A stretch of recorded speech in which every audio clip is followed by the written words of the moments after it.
안녕하세요. 산업을 파헤쳐드립니다. 인더스텔라의 스텔라입니다. 지난 3월 1일 테슬라가 미래 전략 마스터 플랜 3를 발표했죠. 다들 기대했던 부분은 반값 테슬라가 나오나? 이게 제일 궁금했던 것 같아요.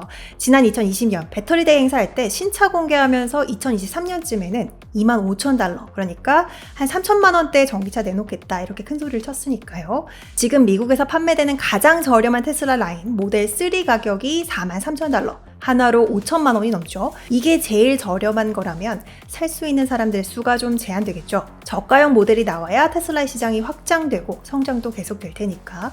그래서 이번 인베스터 데이에 저가형 모델을 출시하나 다들 관심 있게 지켜봤던 거죠.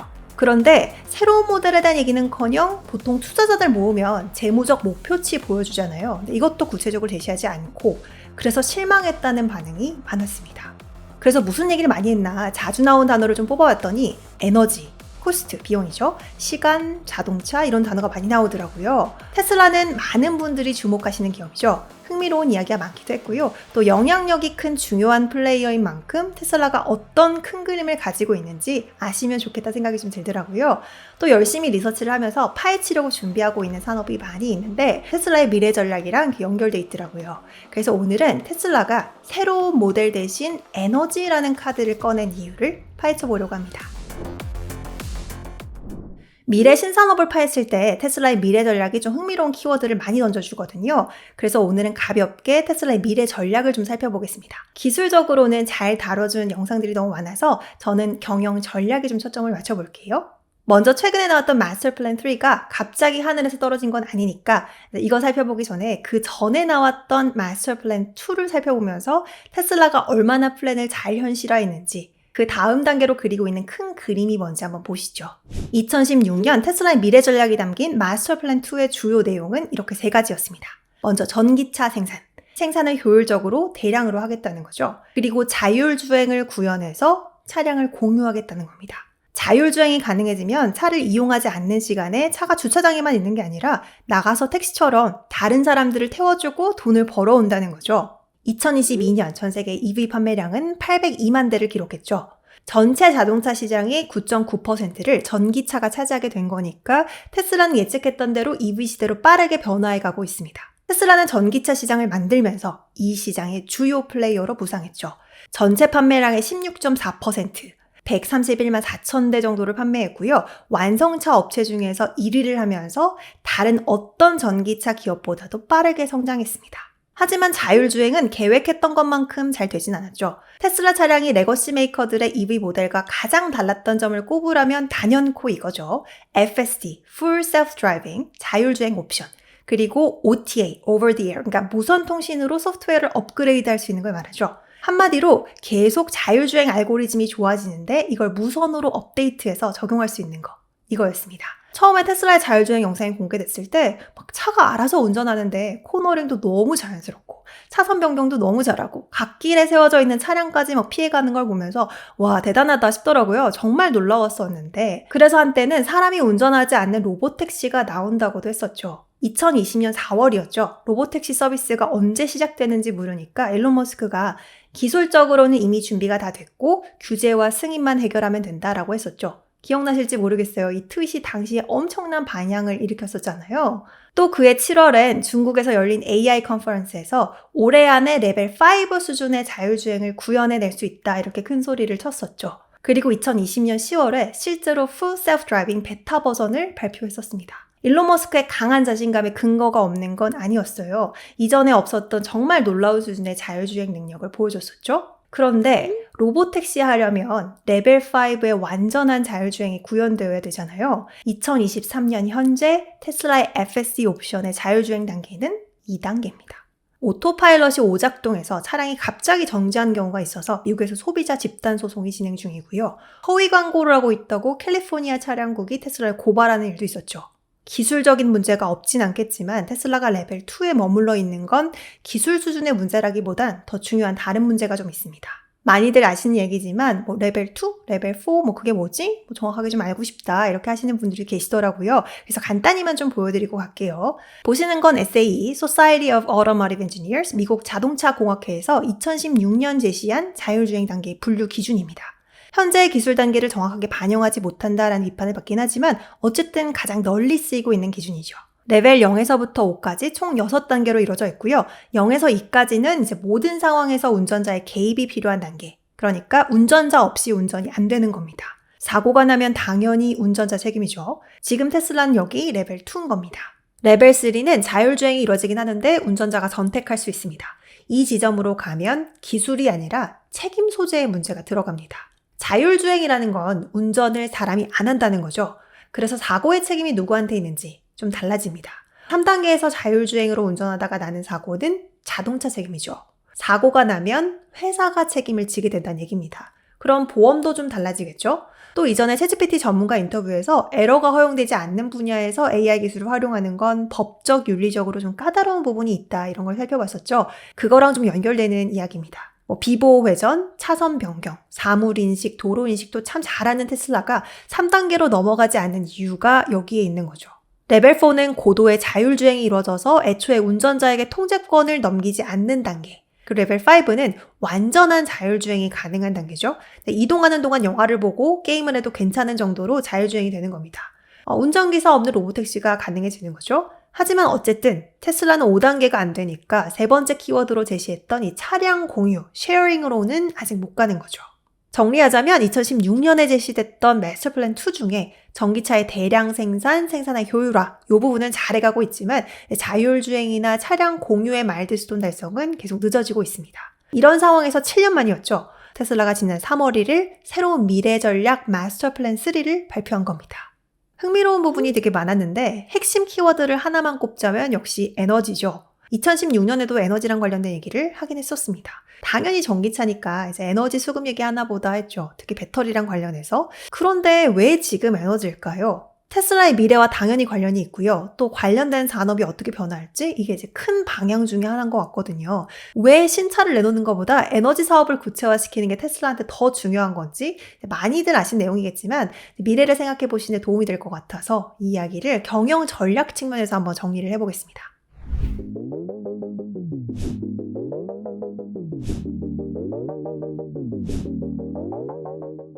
이게 우리 전략이다 이렇게 공개하고 게임을 하진 않죠. 그래서 어떤 부분에서는 좀 강한 가정을 좀 썼다라는 걸 말씀드리고 갈게요. 근거가 있는 추론이긴 하지만 약간의 내피셜이 있습니다.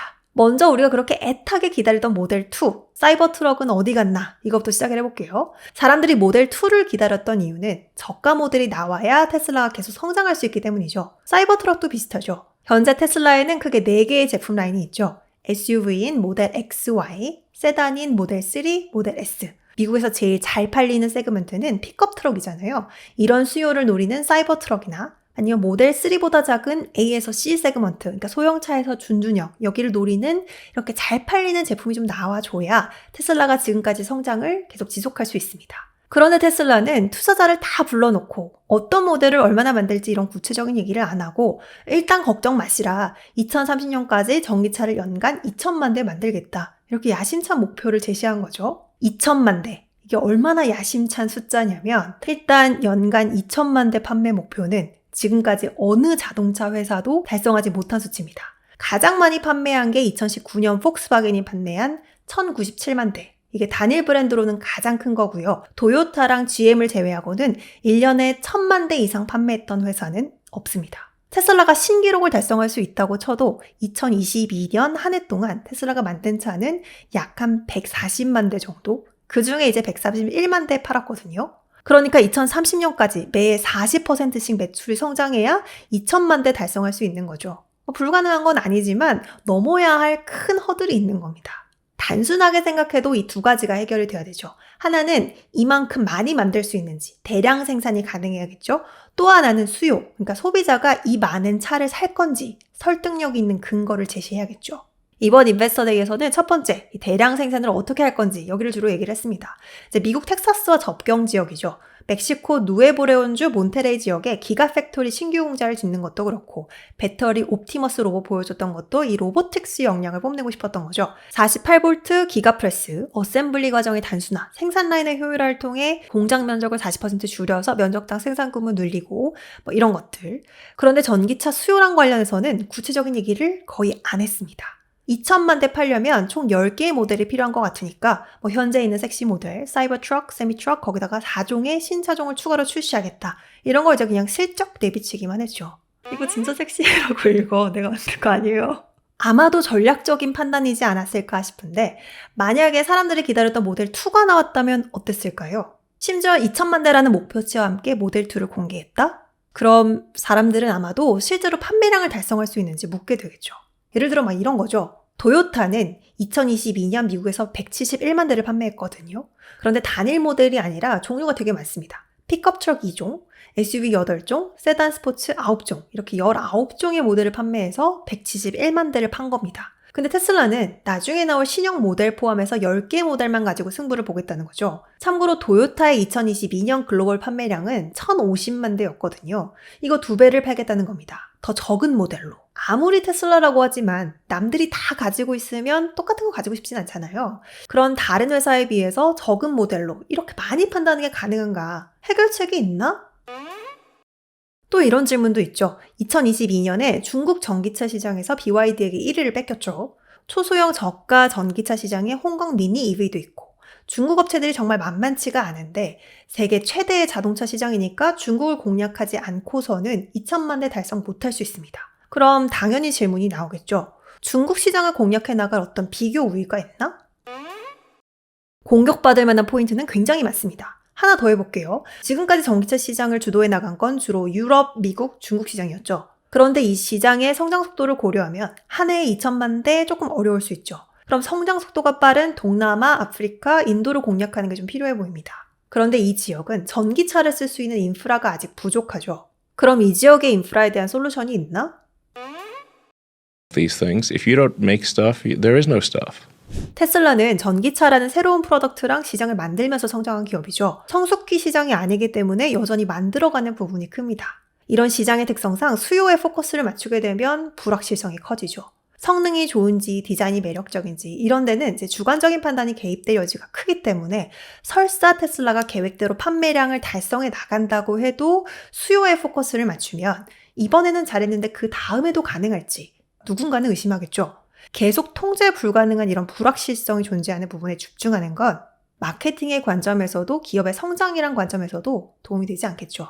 하지만 이 2천만 대라고 했던 이 어마어마한 생산량은 그냥 수익을 내겠다는 수준보다는 좀 많아 보이지 않나요?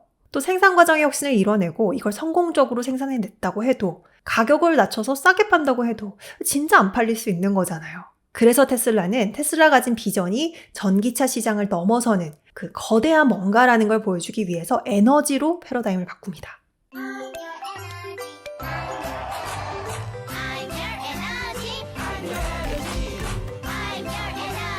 월가드 채널 구독, 좋아요, 알림 설정. 테슬라의 비전은 Accelerate the world's transition to sustainable energy. 그러니까 전 세계의 에너지 지형을 바꾸겠다는 거죠. 지속 가능한 에너지로 좀 더 빠르게 전환시키겠다는 겁니다. 그런데 좀 특이한 게 테슬라는 문제에 집중합니다. 그것도 스케일이 크고 복잡해서 아무나 풀 수 없는 굉장히 거대한 문제죠. 지속 가능한 에너지? 전기차 만드는 회사가 다 지속 가능성 얘기하는 거 아닌가요? 이렇게 궁금하시죠? 저도 궁금해서 찾아봤거든요. 근데 머세데스-벤츠, 자동차의 혁신을 얘기합니다. 도요타, 지속 가능성을 언급하긴 하지만 모빌리티가 핵심이죠. 미국의 대표적인 회사 포드 역시 이동의 자유가 핵심이고요. 현대도 포드랑 좀 비슷합니다. 청정 에너지로의 전환에 이바지하겠다 이렇게 언급하긴 하지만 freedom of movement 역시 모빌리티가 핵심입니다. 지속 가능한 에너지로의 전환이라고 하는 이 거대하고 복잡하지만 구체적인 문제에 집중하기 때문에 테슬라는 비전이 굉장히 명확하죠. 또 막대한 고정비와 시간이라는 희소한 자원을 투자해야 이 문제를 풀 수 있습니다. 일론 머스크가 어마어마한 베팅을 하는 것처럼 보이는 게 이것 때문이죠. 하지만 동시에 이런 문제에 집중해서 투자를 하기 때문에 그 과정에서 자연스럽게 경제적 혜자가 만들어집니다. 일단 테슬라가 많은 사람들에게 중요한 이 지속 가능한 에너지 문제를 어느 정도 효과적으로 풀어버리고 나면 웬만해서는 후발주자가 따라잡기 힘들어지니까요. 지속 가능한 에너지로의 전환, 이 비전은 일론 머스크의 다른 회사죠. 스페이스X의 비전인 지구를 넘어서 우주로, 이거랑도 연결됩니다. 우주로 가는 건 나중에 다뤄볼게요. 그러니까 지속 가능한 에너지로 어떻게 전환할 건지 이거에 맞춰서 마스터 플랜이 나오는 거죠. 마스터 플랜 2도 사실은 이 문제에 대한 솔루션이었죠. 솔루션의 핵심은 석유를 전기로 대체하자는 거였습니다. 그런데 에너지 자체가 핵심은 아니었죠. 최근에 마스터 플랜 3는 이게 좀 더 구체화됩니다. 화석 연료 대신 재생에너지를 써서 전기를 만들고 저장하고 유통하겠다는 거죠. 일단 solar panels, solar roof 같이 이제 지붕에 설치하거나 아예 지붕 모양으로 된 태양광 패널로 발전을 하고요. 이제 가정용 에너지 저장 장치인 파워월, 상업용 파워팩, 이거보다 훨씬 저장량이 큰 메가팩, 에너지 저장 시스템 ESS, 에너지 스토리지 시스템, 그다음에 전력 거래 시스템 이런 걸 만들어가는 사업을 하고 있죠. 메가팩은 파워팩의 13배, 테슬라 모델 S의 30배를 저장할 수 있는데요. 1기가와트시를 저장하게 되면 가정용 전기를 기준으로 인구 80만 정도 규모 도시에 6시간 동안 전력을 공급할 수 있다는 거죠. 그런데 전기를 발전하는 회사들도 많잖아요. 쟁쟁한 대체 에너지 회사들도 많아졌고, 그럼 왜 테슬라일까요? 전기차를 파는 에너지 회사니까 할 수 있는 겁니다. 테슬라를 자동차 기업으로 보면 에너지 사업이 잘 안 보이더라고요. 하지만 에너지 기업으로 보면 전기차도 배터리 달고 다니죠. 에너지를 충전하고 저장할 수 있는 겁니다. 그럼 전기차를 이제 개인이 가지고 다니는 거대한 보조 배터리라고 생각해 보실 수 있죠. 기존의 전기를 발전할 수 있는 방법은 여러 가지가 있죠. 원자력, 화력, 태양광, 풍력, 수력, 일단 원자력은 다른 얘기니까 빼놓고 화석연료 안 쓰겠다고 했으니까 친환경 에너지 위주로 볼 때 개인이 해볼 만한 발전 방법은 뭐가 있을까요? 그래도 제일 가능해 보이는 게 이 태양열, 태양광이죠. 또 IEA 국제에너지기구에 따르면 기술별 누적 에너지 카파가 가장 빠르게 증가하고 있는 부문이 태양에너지입니다. 하지만 단점도 있습니다. 태양에너지 발전의 가장 큰 단점은 날씨가 좋은 날, 해가 떠 있는 낮 시간에만 전력을 생산할 수 있다는 거죠. 그런데 전기를 가장 많이 쓰는 시간은 저녁 시간이죠. 에너지 저장 시스템, ESS가 필요한 이유입니다. 해가 쨍한 낮 시간 동안 배터리에다가 에너지를 저장해놨다가 나중에 쓰는 겁니다. 또 전기요금은 사용량이 몰리는 피크타임이 비싸지죠. 많은 양의 전기를 모을 수 있으면 저장해놨다가 비쌀 때 팔 수 있습니다. 에너지 저장 시스템, 이것도 테슬라가 하는 거죠. 호주 빅토리아주는 전력 공급이 불안정해서 문제가 많았는데요. 테슬라가 여기에 전력 저장소를 설치했습니다. 212개의 메가팩 유닛, 전체 350메가와트를 저장하는 현재 세계에서 가장 큰 재생에너지 저장소 중 하나입니다. 전기차 한 대당 60kW의 배터리를 가지고 다닌다라고 계산하면 약 한 5,800대 수준이죠. 그리고 한국의 전력 사용량 기준으로 계산을 하면 약 한 98,000명이 하루에 사용할 수 있는 전기량과 맞먹습니다. 머드 축제로 유명한 충청남도 보령시의 인구가 97,000명이니까 작은 소도시의 전력 사용량과 비슷한 거죠. 저는 약간 이걸로 커버가 다 된다는 게 생각보다 사용되는 토지의 크기가 너무 적어서 놀랐거든요. 마스터 플랜 3의 내용처럼 이제 친환경 에너지 사회로 전환하는데 지구 전체 토지의 0.2%, 전 세계 인구가 커버 가능하다라는 게 정말 너무 놀랍더라고요. 글쎄 대단해. 또 개인이 솔라 패널을 설치해서 에너지를 발전할 수 있게 되면 누군가는 에너지가 부족할 수 있지만 쓰고 남는 사람도 있겠죠. 거래가 가능하면 시장이 커질 겁니다.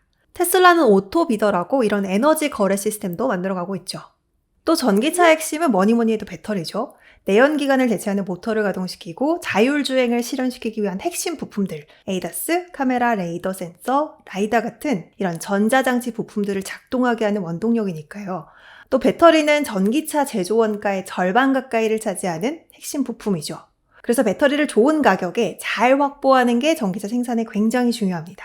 이전에 전기차 대량 생산이 쉽지 않을 거다 이런 예측이 있었을 때 그 주된 논거가 바로 전기차용 배터리를 대량으로 주문하기가 어려워 보인다라는 거였잖아요. 하지만 테슬라는 이미 가전, 전자제품, 보조 배터리처럼 시장에서 널리 사용되고 있었던 18650 원통형 배터리를 장착하고 파나소닉과 함께 빠르게 규모의 경제를 이룩하면서 이런 우려를 극복했었죠. 조금 TMI지만 이후에 1170 원통형 배터리, 그리고 최근에는 저장량과 효율성을 크게 개선한 4680 배터리를 사용 중이죠. 그런데 배터리 수요가 늘어나면 배터리를 확보하기 위한 전기차 업체 간의 경쟁도 굉장히 치열해집니다. GM은 삼성 SDI랑 미국 미시간주에서 배터리 합작 공장을 설립하고 있고요. 포드는 SK온과 합작회사 블루오버 SK를 만들었고, 스텔란티스는 LG에너지 솔루션과 캐나다의 합작 공장을 세우죠. 현재 배터리 수요는 신규 공장을 짓지 않고는 대응이 불가능할 정도로 공급이 모자란다는 겁니다. 테슬라가 계속 전기차 생산량을 늘려서 2030년에 진짜 2천만 대 생산할 거라면 배터리 물량을 충분히 확보해야 합니다. 그러려면 방법은 두 가지죠. 직접 만들거나 배터리 업체에게 큰 규모의 선주문을 하거나. 둘 다 upfront investment가 필요한 거니까 물량을 확보하려면 상당한 재고 부담이 생기죠. 보통은 이렇게 대량의 배터리를 재고로 확보했는데 만약에 목표했던 만큼 팔지 못하면 시장의 우려가 증폭되고 상당히 곤란해지죠. 그런데 테슬라는 괜찮다고 하더라고요. 배터리가 혹여나 재고로 남더라도 ESS, 에너지 저장 시스템 사업에 사용할 수가 있기 때문입니다. 친환경 에너지 사회로 전환할 때 모델 S 24억대에 들어가는 만큼의 배터리가 필요하다고 하니까 어차피 ESS 쪽은 계속 배터리가 필요할 겁니다. 전기차가 잘 팔리면 배터리를 차에 장착해서 팔면 되고 잘 안 나가면 그 배터리를 이용해서 ESS 사업하면 되니까 재고로 인한 리스크 관리가 가능해지는 거죠.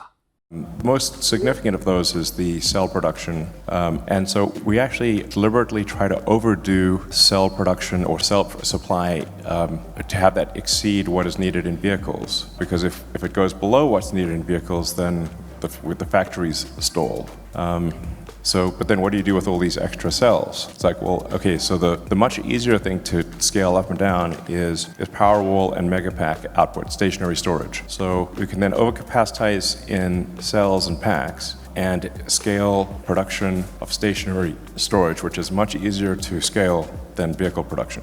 So that's strategically, I think, a good thing.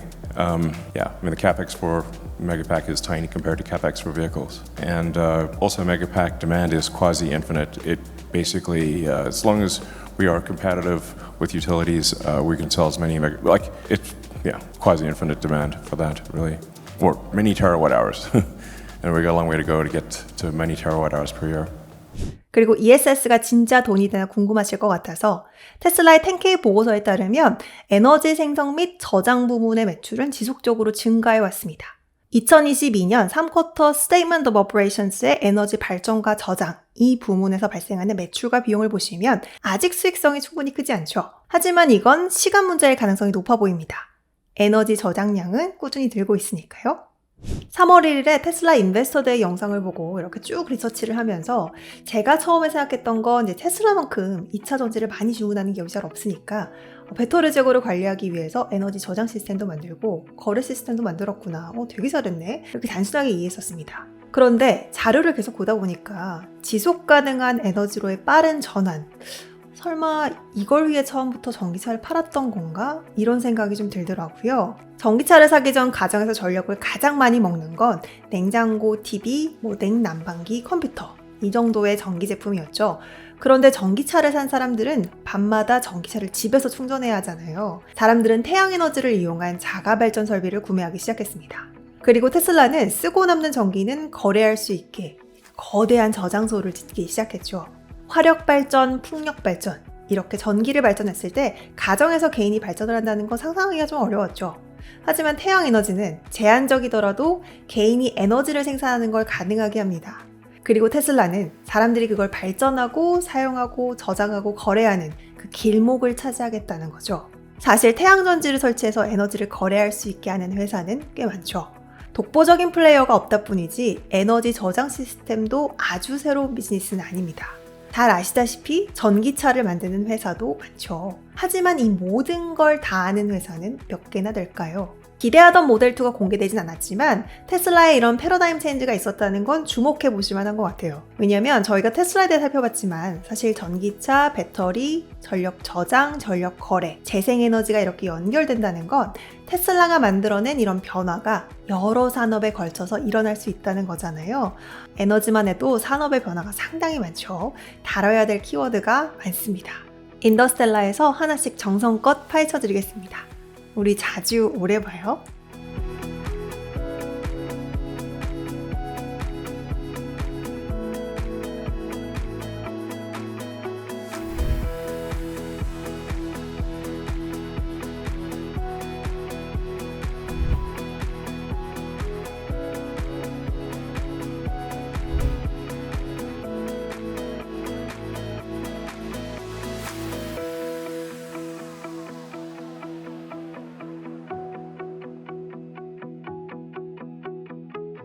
우리 자주 오래 봐요.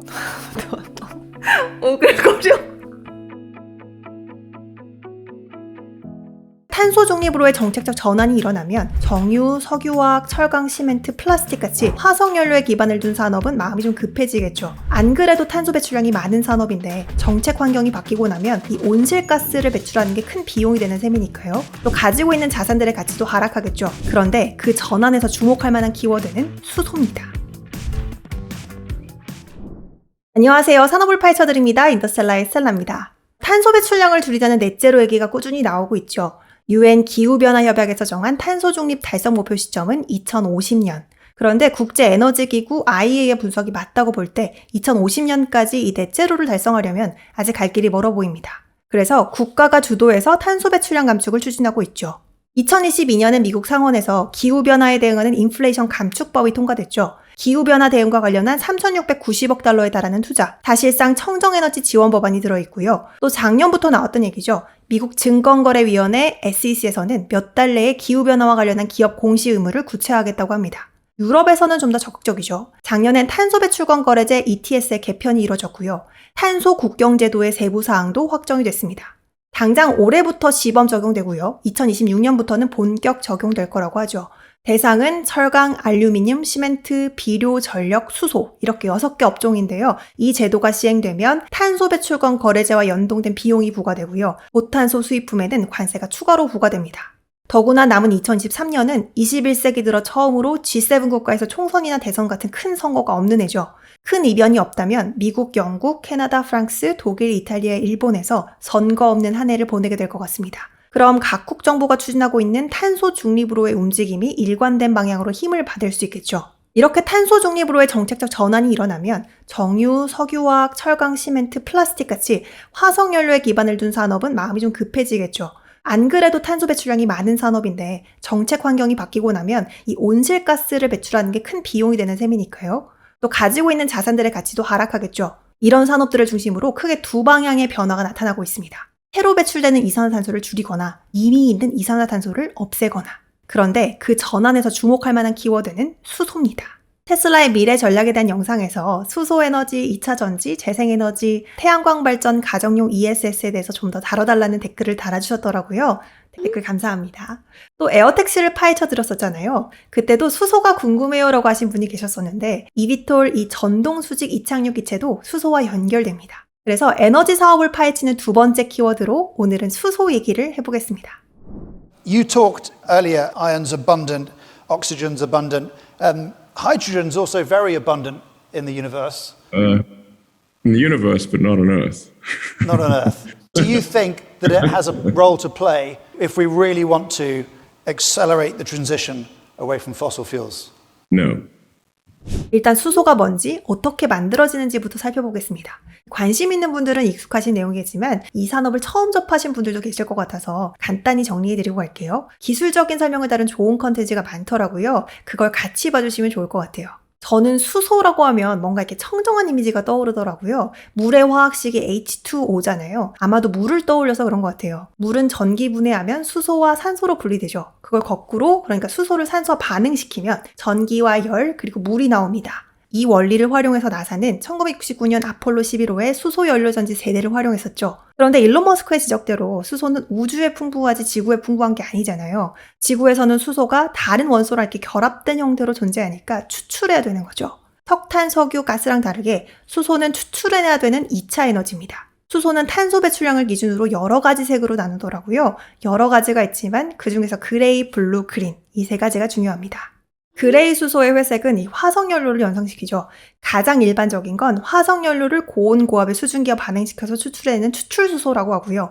석유화학 공정 중에도 수소가 발생되는데 이렇게 부차적으로 얻는 부생수소도 있습니다. 그런데 둘 다 화석연료가 활용되잖아요. 수소를 얻는 과정에서 이산화탄소가 발생합니다. 가장 이산화탄소 배출량이 적은 천연가스 개질 방식도 수소 1kg을 만들 때 이산화탄소 5.5kg을 발생시키거든요. 국제에너지기구 IEA 리포트를 봤더니 2021년 수소 총 생산량이 94.2메가톤인데 그중에 화석연료를 이용해서 생산되는 양이 77.1메가톤, 부생수소 방식으로 생산되는 양이 16.5메가톤이더라고요. 그러니까 현재 수소 생산량의 98%는 이 그레이 방식으로 만들어지는 거죠. 생산 과정에서의 탄소 배출량이 상당하니까 이렇게 생산하는 거면 수소를 늘리는 게 온실가스를 줄인다고 하기 좀 어렵겠죠. 물을 연상시키다 보니까 저는 이 수소가 청정 에너지라고만 생각했었는데 그레이 수소는 제가 생각했던 것보다 이 청정이랑 거리가 좀 있더라고요. 그래서 이 문제를 해결하기 위해 블루 수소가 나옵니다. 아까 그레이 수소를 생산하는 과정에서 이산화탄소가 발생한다고 했잖아요. 블루 수소는 생산 과정에서 발생하는 탄소를 캡처, 포집하고 활용하고 묻어버린다는 겁니다. 과격한가? 가둬버린다는 겁니다. 저장한다는 겁니다.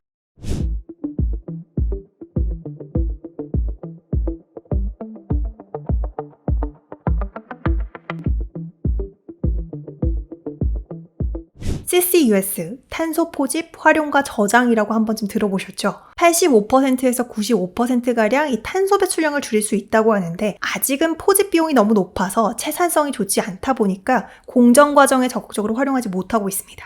탄소 1톤을 포집하는 비용이 $500 이상 든다고 하거든요. 탄소 배출권 거래 가격이 $100 수준이니까 그냥 돈 내고 탄소 배출하는 게 훨씬 더 싼 상황인 거죠. 탄소 포집이 의미가 있으려면 비용이 5분의 1 이상 떨어져야 됩니다. 그래서 일론 머스크는 탄소 포집 기술에 상금 $1억 걸었죠.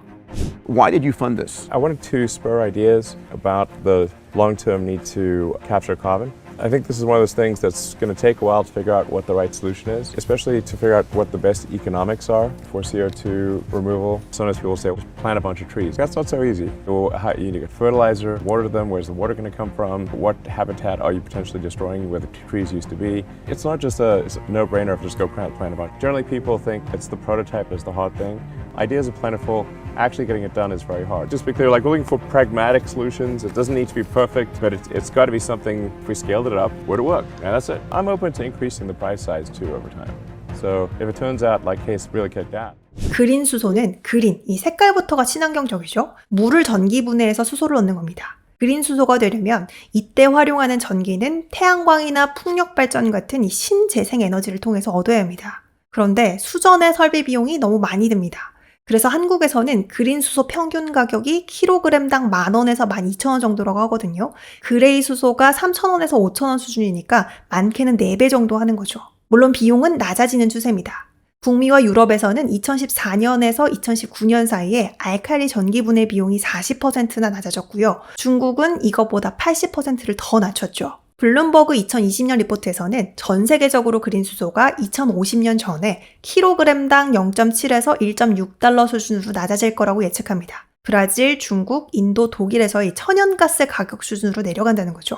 IEA는 수소 생산량이 2030년까지 180메가톤을 늘 거라고 보는데요. 특히 그 중에서도 그린 수소가 많이 늘 거라고 보더라고요. 하지만 절반 정도는 여전히 그레이 수소가 차지할 것 같습니다.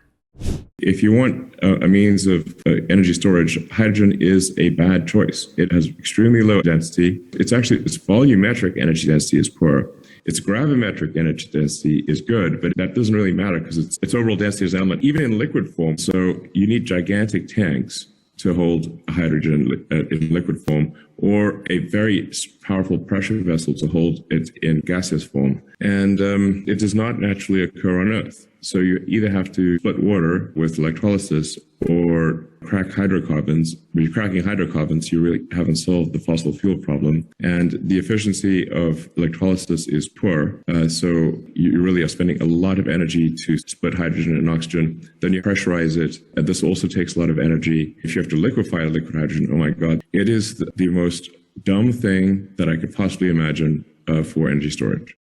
추출이 필요한 2차 에너지다 보니까 이 수소의 생산 과정을 먼저 살펴봤는데 그린 수소를 얻고 나면 이걸 활용하는 단계가 있겠죠. 수소는 에너지로 직접 쓰기도 하지만 그것보다 주목해 보시면 좀 더 좋은 부분은 에너지를 저장하고 운반할 때 수소가 가는 유용성 그리고 수소가 가진 탄소 절감 효과거든요. 그래서 이 세 가지로 나눠서 설명을 드려보겠습니다.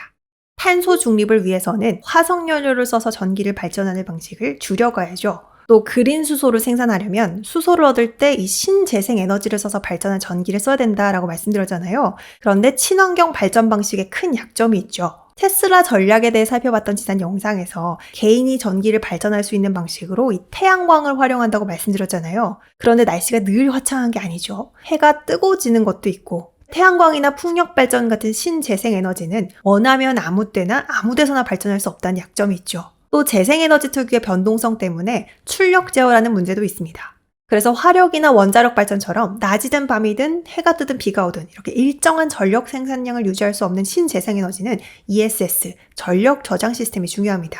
또 미국에서는 지진이나 허리케인, 토네이도 같은 자연재해로 인해서 전력이 끊긴 일이 종종 있거든요. 그러니까 각 가정에서 비상시에 사용할 수 있는 전력을 확보하는 게 중요하죠. 그래서 주로 주택용 ESS 형태로 상용화가 이루어집니다. 워낙 국토가 넓다 보니까 중앙에서 공급하는 형태가 비효율적인 거죠. 또 주택 단위로 전력을 확보하면 필요할 때 이웃집이랑 전력을 공유하는 게 가능하니까 재난에도 대비할 수 있고요. 사실 가장 많이 쓰는 방식은 양수저장 수력발전 방식입니다. 쉽게 말해서 댐에 물을 가둬놓는 거죠. 수력발전을 한번 생각해 보시면 댐에 가둬진 물만큼 전기를 생산할 수 있는 거잖아요. 생산된 전력량이 사람들이 필요로 하는 양보다 많을 때는 하부댐에 있는 물을 상부댐으로 끌어올려서 저장을 해놓고 수요가 많을 때는 상부댐에 저장해놨던 물의 위치 에너지를 이용해서 발전을 하는 겁니다. 실제로 스위스에서는 댐을 물 배터리라고도 부르더라고요. 미국 에너지부 보고서를 보면 2021년 미국 에너지 저장량의 93%가 이렇게 댐을 활용한 방식으로 저장이 되어 있다고 하더라고요. 댐을 써서 에너지를 많이 저장하는 6개 국가 중에 한국도 들어갑니다. 에너지 저장 솔루션 중에 가장 효율이 높다고 하더라고요. 하지만 침수되는 지역도 생기고 또 댐을 아무데나 만들 수 없죠. 마침 풍력발전 터빈이 돌아가는 곳 가까이에 댐이 있으면 남는 전기를 양수발전 방식으로 저장할 수 있겠지만 그런 경우는 드물죠. 에너지를 이동시키다 보면 그 과정에서 에너지가 손실될 거고요. 그래서 친환경 에너지의 저장 솔루션으로는 화학적 에너지 저장 방식인 수소와 배터리 얘기를 더 많이 합니다. 그럼 한국에서 신재생에너지 발전량이 가장 많은 데가 어딜까요? 네, 여러분께서 생각하시는 그곳, 제주도입니다. 2020년 기준 제주도의 신재생에너지 발전량은 제주도 총 발전량의 18.2%입니다. 대한민국 평균이 7.4%거든요. 그러니까 2.5배 수준인 거죠. 그런데 계속 지적되는 문제가 남는 전력이 버려진다는 겁니다. 2020년엔 77차례, 2021년엔 64차례, 2022년에는 상반기만 60여 차례 이 남는 전기를 처리를 못해서 전력망에 부하가 걸리는 걸 막기 위해 강제로 발전기를 멈췄죠. 그래서 한국에서도 에너지 저장 시스템에 대한 논의가 나왔습니다. 현재 풍력과 태양광 발전에서 나오는 전력을 저장하는 데 많이 사용하는 건 2차 전지 기반의 ESS입니다. 이 특징을 좀 알아두시면 좋을 것 같아요. 배터리가 더 좋다, 수소가 더 좋다 보다는 이 각각의 특징에 따라서 활용 방식이나 개발 방향이 다르거든요. 2차 전지도 리튬 이온 배터리부터 시작해서 바냐듐 레독스 플로우 배터리, 나트륨 이온 배터리, 전고체 배터리, 종류가 여러 가지죠. 테슬라 모델 S가 100kWh, 파워팩이 232kWh를 저장하니까 그걸 고려해서 여기서는 배터리라고 하면 100kWh 이상의 대용량 리튬이온 배터리를 가정하겠습니다. 두 옵션을 놓고 비교하는 거니까 이 상대적인 특징을 좀 볼게요. 에너지 저장 효율은 배터리가 더 큽니다. 수소는 물을 전기 분해해서 수소 형태로 저장해 놨다가 전기가 필요할 때 연료 전지를 이용해 전기를 만드는 방식이죠. 물 대신 암모니아 형태로 뒀다가 전기가 필요할 때 수소를 분해하는 방식도 있습니다. 형태가 계속 바뀌죠. 그러다 보니까 이 과정에서 에너지 손실률도 높습니다. 발전된 에너지가 100이라고 할 때 전기 배터리에 넣으면 원래 에너지의 85에서 98까지도 쓸 수 있지만 수소로 저장했다가 전기로 바꾸면 원래 에너지의 25에서 45 정도만 쓸 수 있습니다. 하지만 수소의 장점도 있죠. 수소의 특징은 매우 가볍다는 거죠. 기체 상태일 때 수소의 밀도가 공기 7%니까 밀도도 굉장히 낮습니다. 현재 수소 저장 기술 중에 가장 많이 쓰는 방식이 고압으로 수소 기체를 압축해서 밀폐된 탱크에 저장하는 거거든요. 가벼운 수소를 초고압으로 압축하기 때문에 같은 무게의 배터리보다 더 큰 에너지를 저장할 수 있습니다. 리튬이온 배터리 에너지 저장량이 200에서 400이라면 200기압이 적용된 수소의 에너지 저장량은 600이죠. 그런데 수소차에 사용되는 연료 탱크는 이거보다 훨씬 큰 700바의 압력을 버틸 수 있도록 설계가 되거든요. 그러니까 실제 사용할 때 에너지 밀도 차이는 더 커질 수 있습니다. 조금 쉽게 말하면 배터리가 저장할 수 있는 전기의 양이 1이라고 할 때 동일한 무게의 수소로 저장할 수 있는 전기의 양은 100인 겁니다. 같은 무게라면 수소가 훨씬 더 많은 에너지를 저장할 수 있죠. 그런데 비행기나 수직 이착륙 기체 eVTOL의 경우엔 날아야 되니까 무게가 중요하잖아요. 수송용 배나 트럭도 짐을 많이 싣는 게 중요하니까 무게 대비 에너지 저장량이 높은 게 효율적일 거고 전지가 무거워버리면 짐을 싣는 게 아니라 배터리를 싣고 가는 게 돼버릴 테니까 이럴 때는 배터리보다 수소 전지가 더 유용하겠죠. 그런데 방금 수소를 저장하려면 초고압으로 수소를 용기 내에 밀어 넣어야 된다고 말씀드렸잖아요. 수소타의 수소 연료 탱크는 700바의 고압 수소를 이용합니다. 그런데 자동차 바퀴의 기압이 2.5바 정도거든요. 그러니까 연료 탱크는 이런 엄청난 압력을 견딜 수 있어야겠죠. 또 그렇다고 두꺼워지면 무게가 늘어나서 수소의 장점이 줄어들 테니까 가벼우면서도 튼튼하게, 무게 밀도와 부피 밀도가 낮고 충전 방법이 간단한 고압 기체 수소 저장 방식이 많이 쓰이는데요. 이 기술이 가장 활발하게 개발되고 적용되는 분야가 수소 자동차죠. 일반적으로 수소 4에서 7kg을 가지고 480km 이상 주행할 수 있도록 만든다고 하거든요. 충전하고 방전되는 과정에서 온도 마이너스 40도에서 85도 사이로 오가게 되고요. 주행 환경도 계속 바뀌니까 이 수소 탱크의 교체 주기가 있겠죠. 현대 넥소의 경우엔 하루에 한 번 충전한다고 했을 때 123년을 쓸 수 있게 만들었다고 하긴 하지만 국내에서 정한 수소 연료 탱크 최대 사용 연한은 15년이고요. 유럽은 20년입니다. 충전 횟수는 4,000에서 5,000회인데요. 압축 수소 기술이 계속 개선되고 있다고 하고요. 2021년 기준 킬로와트 시당 33달러 수준으로 비용이 좀 높지만 이 비용도 킬로와트 시당 8달러를 목표로 낮춰가고 있습니다. 수소차는 빠르게 발전하고 있지만 가정용 에너지 저장에서 수소는 아직 제약이 많습니다. 일단 수소는 전기 분해를 위한 장치가 있어야 되고요. 수소를 저장해 놔야 되니까 높은 압력을 견딜 수 있는 탱크도 필요하고, 전기로 쓰려면 수소로 에너지 발전을 할 수 있는 이 연료전지 스택도 있어야죠. 필요한 게 너무 많은 데다가 아직 가격이 높은 편입니다. 하지만 배터리는 테슬라의 파워월처럼 전지만 사서 설치하면 되죠. 상대적으로 간단합니다. 더 많은 에너지를 저장하려면 이 배터리의 경우엔 저장하는 양에 맞게 배터리 수가 늘어나야죠. 그러기 위해선 상당한 자본과 자원이 필요합니다.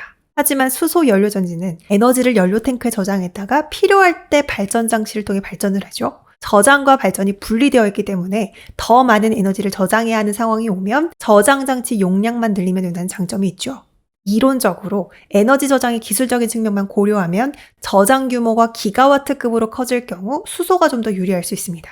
테슬라가 호주 빅토리아주에 짓는 배터리 기반의 ESS는 300메가와트 규모죠. 지난 4월 9일 일론 머스크는 중국 상하이에 메가팩토리를 짓고 매년 1만 개의 메가팩을 생산하겠다고 했습니다. 메가팩 10,000개의 저장량은 40기가와트입니다.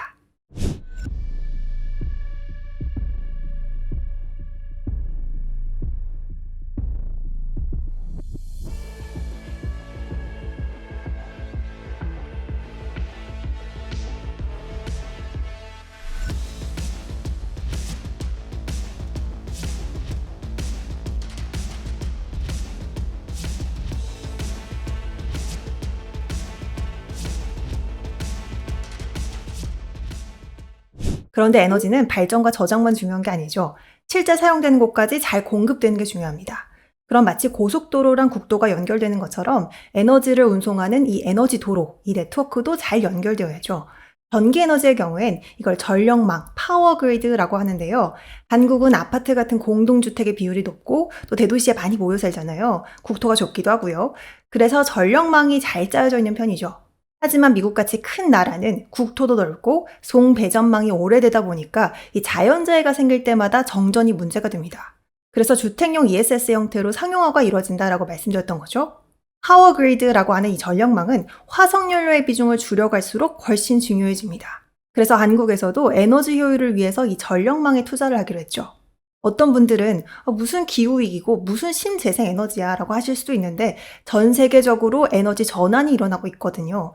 석유, 가스, 전기가 없는 걸 상상하기 좀 어렵잖아요. 그래서 이 에너지의 전환이라는 걸 저는 산업을 근본적으로 바꾸는 변화라고 봅니다. 중요한 변화인 만큼 이 큰 그림을 보실 수 있게 이걸 꼭 보여드리고 싶더라고요. 큰 그림을 보시면 에너지가 움직이는 길을 놓는 게 얼마나 중요한지 좀 보이실 것 같아요.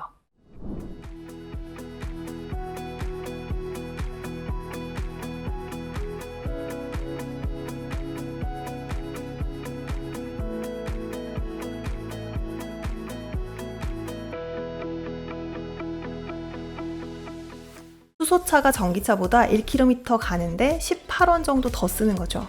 그런데 작년 초 서울 여의도의 충전소에서 수소 가격이 킬로그램당 8,800원이었던 게 올해는 9,900원으로 12.5%나 올랐죠.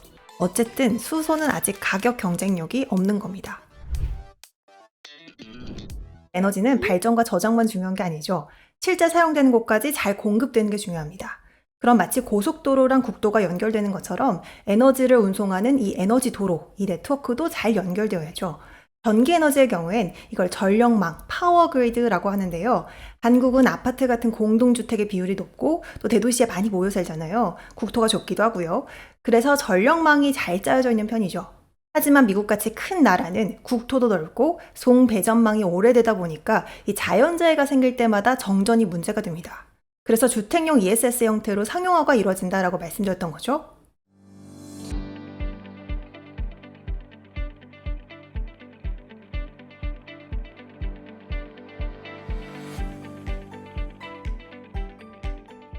파워그리드라고 하는 이 전력망은 화석연료의 비중을 줄여갈수록 훨씬 중요해집니다. 그래서 한국에서도 에너지 효율을 위해서 이 전력망에 투자를 하기로 했죠. 어떤 분들은 무슨 기후위기고 무슨 신재생 에너지야 라고 하실 수도 있는데 전 세계적으로 에너지 전환이 일어나고 있거든요.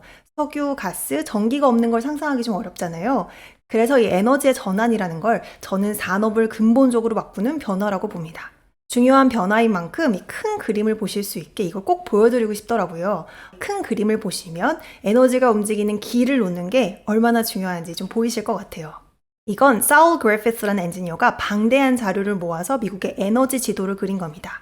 에너지가 어떻게 만들어지고 어떤 산업에서 어떻게 사용되는지 이 흐름을 따라간 거죠. 크게 세 부분으로 나눠지는데요. 먼저 천연가스, 석탄, 태양광, 풍력, 원자력, 석유 같은 에너지원. 그 다음엔 이 에너지원이 어떤 형태로 변환되는지 주로 전기로 발전시키죠. 석유는 휘발유, 경유, 중유 같은 연료 형태로 정제되고요. 천연가스는 가스 자체로 쓰기도 하고 전기를 발전하는 데 쓰기도 하죠. 그리고 이렇게 사용 가능한 형태로 바꾼 에너지를 산업이나 가정에서 우리가 실제로 사용하는 거죠. 화석연료의 사용을 줄인다라고 하는 부분은 이 첫 단계, 에너지원에서의 천연가스, 석탄, 석유를 대체하는 겁니다. 미국에서는 전기 발전에 주로 쓰이는 화석연료가 천연가스와 석탄인데 이걸 줄이고 친환경 에너지로 대체한다는 거죠. 바이오매스, 지열, 태양광, 태양열, 수력, 풍력 그리고 분류에 따라 달라지기도 하지만 보통은 원자력도 여기에 들어갑니다. 또 다른 중요한 부분은 석유를 대체하는 겁니다. 자동차 연료, 난방, 산업 현장에서 많이 쓰이죠. 방법은 석유를 전기로 대체하는 겁니다. 배터리, 전기차, 히트펌프 이런 기술이 다 석유를 전기로 대체하는 걸 가능하게 하죠. 전기로 대체한다는 건 다시 말하면 전기의 수요가 급증할 거란 얘기이기도 하죠. 전기가 중심이 되면 에너지를 발전하고 저장하고 운송하는 이 전력망의 중요성이 더 커지겠죠.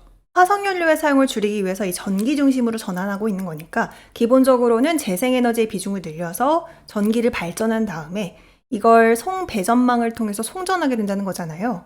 그런데 만약 재생에너지를 생산할 역량이 충분치 않으면 국경을 넘어서 에너지를 운송해야겠죠. 하지만 전력망을 연결하는 비용이 또 만만치가 않습니다. 한국만 해도 제주도에서 남는 에너지를 육지로 보내려고 제3연계선을 추가로 구축하려고 하는데요. 이 100km 구간의 연계선 하나 추가하는 데만 4,700억입니다. 그런데 유럽에서는 사하라 사막에서 대규모로 발전한 이 태양광 풍력 에너지를 유럽으로 운송하려고 하죠. 영국의 스타트업 엑스링스가 모로코에서 영국까지 이 3,800km 구간을 해저로 잇겠다라고 했던 이 프로젝트의 규모는 18빌리언 파운드, 한화로 29조 원 규모입니다. 하지만 전기 에너지를 더 멀리 수송할수록 그 과정에서 에너지 손실이 발생할 수밖에 없죠. 이때 대안으로 수소를 얘기합니다. 아직 상용화 단계에 들어가지 못했지만 이 기술과 비용이 해결되면 에너지 저장과 운반을 둘 다 가능하게 하는 좋은 대안이 된다는 거죠. 한국에서는 아직 대량 운송을 하지 않다 보니 이 근거리의 경우엔 저압 배관 방식을 쓰고요. 중장거리의 경우엔 고압 튜브 트레일러로 운송하는 방법이 주로 쓰이고 있는데요. 그런데 대량 운송을 위해서는 기체보다는 액체 수소 운송 방식이 더 적합하다고 해요. 톨루엔이나 암모니아를 이용한 운송 방법을 많이 얘기하는데요. 암모니아를 생성하는 공정은 이미 상업화가 됐고 또 액화에 필요한 에너지도 낮은 데다가 저압 용기의 저장이 가능해서 경제성이 좋은 대안으로 얘기됩니다. 대량으로 운송된다고 하면 이 지역 간 이동은 파이프라인이나 트럭을, 대륙 간 이동엔 해상 운송 선박을 이용하게 되겠죠. 현재 만들어지는 수소의 대부분은 그레이 수소라고 말씀해 드렸잖아요. 그래서 지금은 수소를 쓴다는 게 큰 의미가 없죠. 하지만 전기를 중심으로 한 에너지 전환이 진행되면 한국에서는 이 태양광 풍력 발전이 비싸잖아요. 그러니까 이 비용이 상대적으로 저렴한 호주, 중동, 아프리카에서 태양광이나 풍력으로 수소를 생산하고 액화시켜서 수입하는 게 경제적으로 이득이 되겠죠. 실제로 2021년에 정부가 내놓은 수소경제 이행 기본 계획을 보면 2050년까지 한국에서 필요할 거라고 추정하는 수소의 양은 2,800만 톤인데요. 이 중에 82%를 호주나 중동에서 수입할 계획이라고 하죠. 물론 석유나 전기같이 이미 많이 쓰고 있었던 게 아니기 때문에 이 수소의 생산과 저장, 운송을 위해선 인프라부터 갖춰야 하고요. 아직 상용화 단계에 이르지 못한 부분이 있어서 기술 개발도 계속해야 합니다. 이 수소는 화석연료에 기반을 둔 산업에서 탄소 배출을 줄이는 데도 유용합니다. 예를 들면 탄소 중립이 중요해질 때 화석연료에 기반을 둔 산업은 마음이 급해지잖아요. 그 중에 철강 산업이 있죠. 2020년 기준 한국 전체 온실가스 배출량의 15%를 철강 산업이 차지합니다. 그리고 대부분은 일관제철소 용광로에서 연료와 원료로 사용되는 이 코크스에서 나오거든요. 기존의 철을 만드는 공정이 산화철의 산소와 코크스에서 나온 탄소가 결합해서 이산화탄소가 되고 그러면서 산소가 떨어져 나가면서 순수한 철이 나오는 이런 방식인데 그럼 철을 제조할 때 상당한 양의 이산화탄소가 배출되는 거죠. 그런데 탄소가 산소랑 결합하면 이산화탄소가 나오지만 수소가 산소랑 결합하면 물이 되죠. 탄소 배출량이 주는 겁니다. 그래서 이 수소 환원제철에 전 세계 철강업계가 투자하고 있습니다.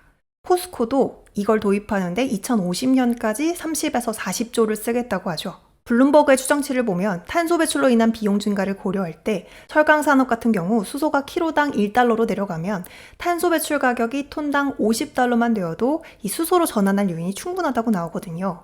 넷제로를 위한 친환경 생산 방식 중에는 수소를 활용하는 방식의 비용이 제일 낮죠. 아직은 충분히 경제성이 없지만 이 가격이 낮아진다면 수소는 시멘트, 알루미늄, 유리 제조 과정에서도 탄소 배출을 줄일 수 있습니다.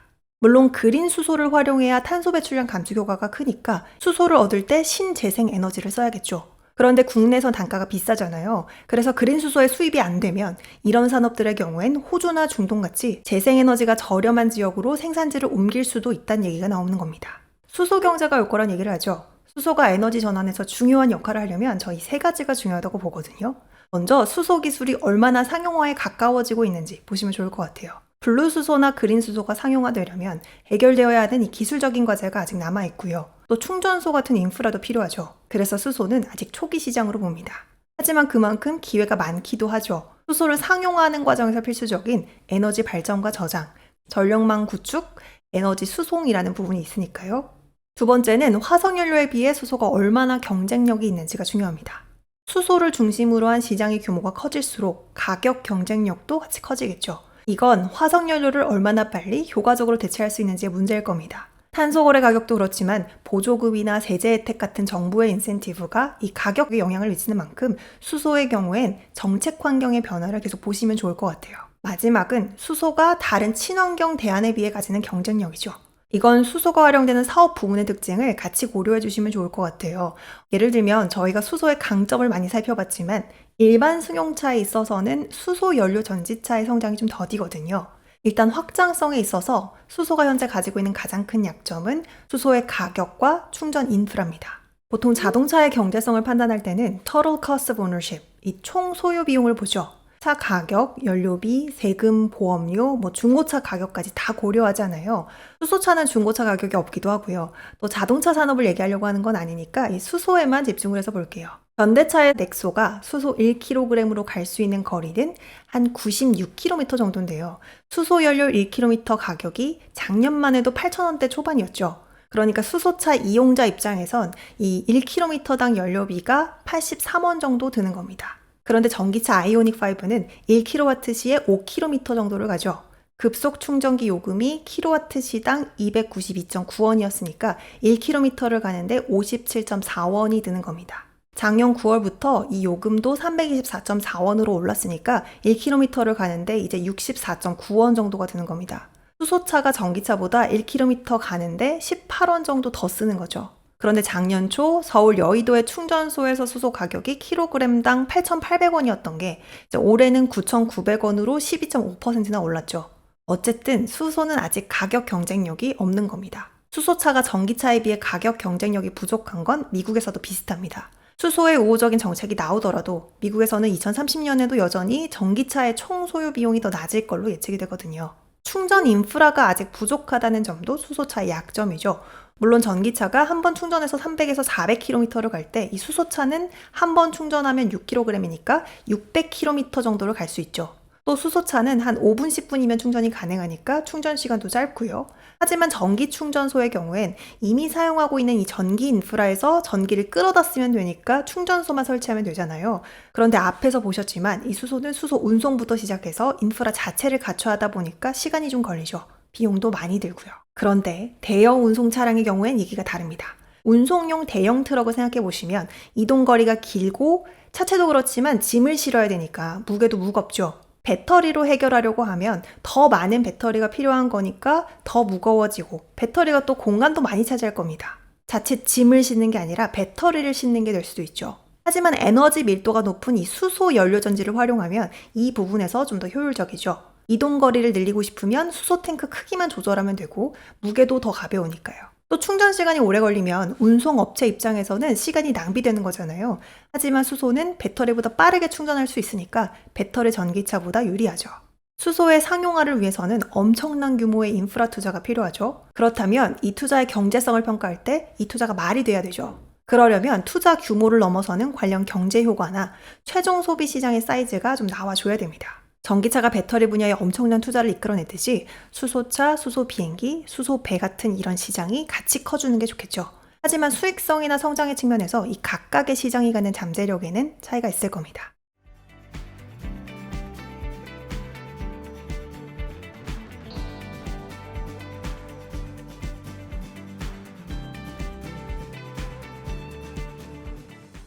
우리나라는 단일 기후의 국토 면적도 좁죠. 인구 밀도도 높습니다. 친환경 에너지 발전에 상대적으로 불리하죠. 태양광이나 풍력으로 발전하는 게 비교적 비쌉니다. 그래서 태양광 발전이나 풍력 발전 비용이 저렴한 호주와 사우디에서 수소를 수입하기로 했죠. 그런데 수소를 수입하는 거잖아요. 사람들이 전기차를 많이 쓴다면 전기차를 충전할 때 이 수소로 전기를 발전해서 충전을 해야겠죠. 형태를 여러 번 바꾸니까 그 과정에서 손실되는 에너지가 클 겁니다. 하지만 수소차를 쓴다면 차에 바로 수소를 충전하니까 상대적으로 효율적일 수 있죠. 현재 한국은 수소 연료전지 분야에서 가장 앞선 나라입니다. 전 세계 수소차 시장의 38%를 차지하죠. 일본도 13%나 되죠. 현대차와 도요타가 수소 발전 분야에서 가장 앞서 나가는 건 이 국가의 에너지 지형 그리고 지정학적인 상황과 무관하지 않습니다. 전기차와 수소차를 볼 때 단순히 이 자동차 산업 내의 경쟁으로만 보면 시장의 변화를 이해하기 어려운 이유입니다. 최근 EU가 탄소 국경 제도가 적용되는 산업에 수소도 포함했죠. 그럼 그린 수소의 수입 가격도 높아질 겁니다. 화석연료 중심의 에너지 질서화에서 석유가 나지 않는 한국은 만년 에너지 수입국이었죠. 그런데 그린 수소가 한국의 기업들에게 기회가 될지도 모르겠습니다. 기후위기에 대응하는 과정에서 에너지 패러다임의 전환이 일어나고 있습니다. 남극 하늘에 구멍이 난다, 오존층이 파괴되고 있다는 이야기가 있었죠. 혹시 기억나시나요? 헤어스프레이, 냉장고, 에어컨에 쓰였던 프레온가스 때문이라고 해서 이런 제품의 사용을 줄여야 된다고 했었잖아요. 그런데 2022년 35%나 감소했던 오존층이 회복되고 있다는 보고서가 나왔습니다. 1985년 오존층의 파괴가 확인된 지 40년 가까이 지나서 나타난 변화죠. 1987년 전 세계 국가가 몬트리올 의정서에 서명하면서 오존층을 파괴하는 물질을 제조하거나 사용하는 걸 규제했었죠. 그런데 이 규제 때문에 우리의 생활이 바뀌었나 이렇게 살펴보면 조금 더 신경 쓰긴 했지만 크게 바뀐 건 없죠. 프레온가스를 대체하는 기술이 개발되면서 소비자의 노력이나 희생이 불필요했던 겁니다. 하지만 이런 기술 혁신과 변화는 자연스럽게 나타난 게 아니죠. 처음 상용화된 형태의 실리콘 태양전지가 나온 건 1953년이거든요. 당시 가정용 태양전지를 설치하려면 30만 달러가 들었습니다. 2022년엔 약 2만 달러. 세금 혜택까지 고려하면 14,000달러로 줄어들죠. 그런데 사실 이 변화는 R&D와 인프라에 투자하고 높은 가격에서도 이 제품을 구매해줬던 정부가 있어서 가능했습니다. 1970년대 석유 파동을 계기로 미국에서는 다양한 대체 에너지에 대한 연구가 추진됐죠. 미국에선 에너지 독립을 위한 프로젝트 인디펜던스가 추진됐었습니다. 태양광을 이용한 대체 에너지 발전 계획이 이 프로젝트의 일부였고요. 레이건 대통령의 당선으로 이 프로젝트가 중단되긴 했지만 1990년대 중반에는 일본에서 태양광 발전에 대한 보조금 정책이 나왔고요. 2000년대엔 독일 정부가 태양광 발전 설비 가격을 20년 동안 시장 가격의 2배 수준으로 보장했죠. 이걸 계기로 태양광 발전 산업은 4배가량 성장했습니다. 2002년엔 중국 선테크의 저렴한 제품이 나오면서 가격이 낮아지는 걸 주도했죠. 2005년 미국에선 에너지 법안 EPA가 나왔죠. 개발 지원금, 세액공제, 대출까지도 지원을 해주니까 기업들은 태양광 설치를 시작했고 스페인, 이탈리아, 중국에서 태양광 모듈이라는 시장이 성장합니다. 오늘날 미국에서 태양광과 풍력의 발전 비용은 원자력, 석탄, 천연가스보다 저렴하죠. 태양광과 풍력은 전 세계 에너지 발전의 12% 수준으로 성장했습니다. 기후위기에 대응하기 위해 사람들의 의식이나 생활 방식을 바꾸는 게 어느 정도는 필요할 수 있습니다. 하지만 그걸 근본적으로 바꾸려는 건 너무 이상적이죠. 그리고 된다고 하더라도 시간이 오래 걸릴 겁니다. 그걸 위해서는 가격이 좀 높아도 그걸 살 수 있는 시장이 있어야죠. 그럼 투자가 이루어질 거고 규모의 경제를 달성하고 나면 채산성이 맞으니까 가격이 낮아질 수 있겠죠. 경쟁력이 생길 거고 수요가 늘어날 겁니다. 혁신의 공급과 친환경 제품의 수요를 맞추려는 노력은 각국 정부와 이 빌 게이츠가 만든 브레이크스루 에너지 같은 촉매 자본이 주도하고 있죠. 동시에 일론 머스크도 전기차를 통해 이걸 하려는 거죠. 소비자의 큰 노력과 희생을 통해서가 아니라 스스로 원해서 전기 중심의 라이프스타일을 선택할 수 있게 하려는 겁니다. 하지만 기후변화라는 글로벌 위기를 막기 위한 전 세계적인 노력도 있지만 이런 움직임의 이면에는 화석연료를 중심으로 만들어진 기존의 에너지 질서를 재편하려는 국제 역학도 있죠. 에너지라는 키워드를 통해서 인더스텔라에서 이 퍼즐을 하나씩 맞춰가 보겠습니다. 우리 자주 오래 봐요.